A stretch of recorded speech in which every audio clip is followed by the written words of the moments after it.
Энэ удаагийн манай workshop буюу семинар бол найрамдал төслийн хүрээнд төрийн албаны зөвлөлтөд хамтран зохион байгуулж байгаа.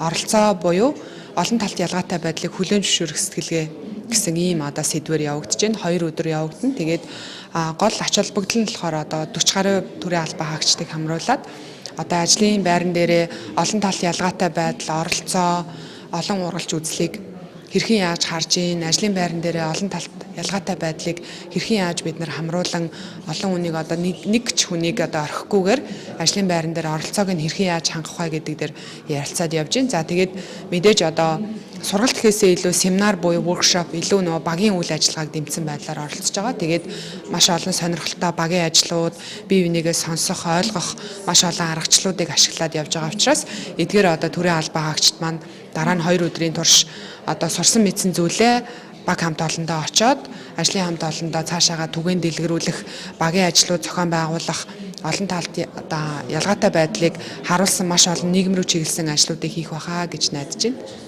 Нийт бол найрамдал төслийн хүрээнд төрийн албаны зөвлөлтөөгөө хамтраад 10 модуль сургалт явуулсан. Манай байгууллагын хувьд бол 2 дахь модулаа явуулж байна.